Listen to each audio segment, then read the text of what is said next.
Hello, Mrs. Vanetta's here. This is again from Unit 4, Module 4, Session 2. But this time your goal is a little bit different. It says I can use line plots to solve problems.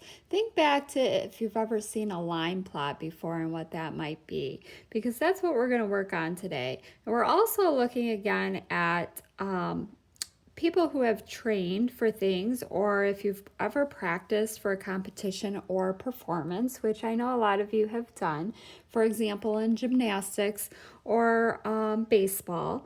And I want you to think of the different ways that your coach might have kept track of your progress, so how you have gotten better and better. Well, a spelling bee is also a competition, and in this case, students spell words, and then when they miss a word, they're eliminated from the competition, and then people keep going until one person is left to be the winner.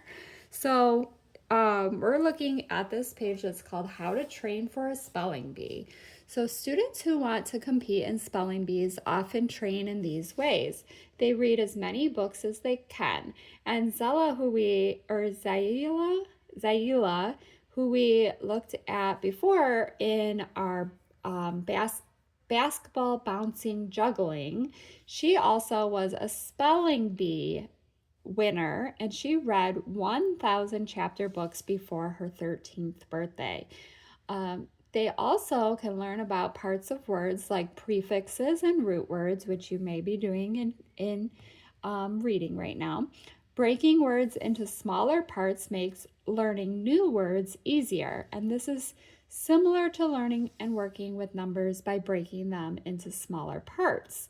So they also may set themselves some goals, like learning new words every day. Zaila may have kept track of new words she learned each day. One way she could have done this was by recording the number of words she learned on a line plot. She may have started by learning fewer words per day and then increasing that as her training, as the spelling bee approached. Why would she learn? What would be helpful in learning more words each day? Maybe the fact that you have a goal might help you to motivate yourself, or noticing whether it's increasing, and so that can get you more and more prepared.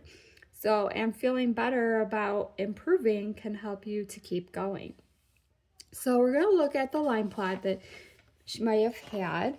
And on the side here, it says number of days. And on the bottom, we're going to call that horizontal axis because it's going horizontally, is the number of new words learned each day. So I want you to notice those numbers down here, and then we'll get to the X's in a minute here.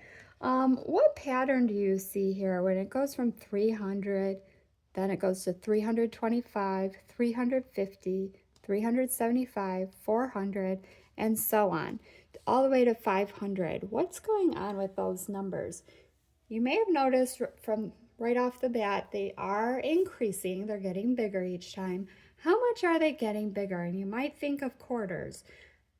Back to 25, when you're at $3 and you add 25 cents, you'd be at 325. That's the same distance between 25 and 50, and 50 and 75, and 75 and the next 100.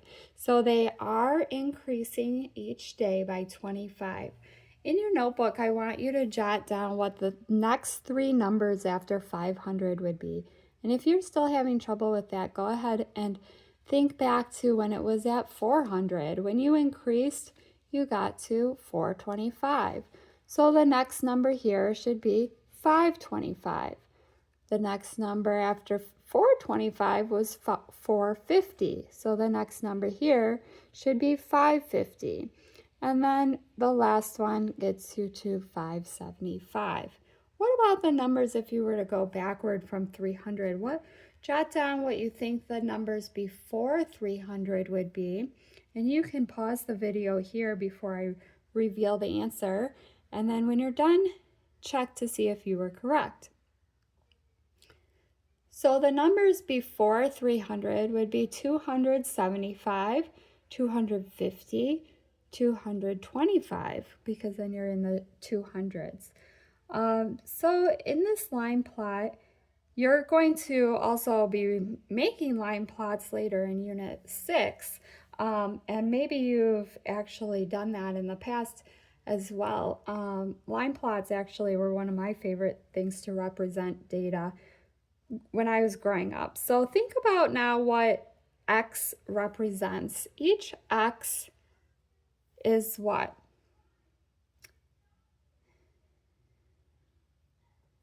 If you said the number of days that she learned this many words and this many and this many and this many, you would be correct. So if I were doing 300, if I said how many days did she learn 300 new words, it would be 1, 2, 3 days. So go ahead and see how many days did she learn 500 new words? How many days did she do that? Pause the video, write down your answer, and then go ahead and unpause to see if you're correct. So to find out how many days she learned 500 new words, you would simply count how many X's were above the 500. 1, 2, 3, 4, 5, 6. So 6 days she learned 500 new words, which is a lot. If you think about how many days of training she had, how would you solve how many days she trained? Think about each time you write an X on the line plot, that is 1 day of training. So one day she did 300 words, and 3 times she did that for three days. This one had 2 days. So how many days total? You're going to simply count how many X's there are. Go ahead and pause the video, write down your answer, unpause to see if you're correct.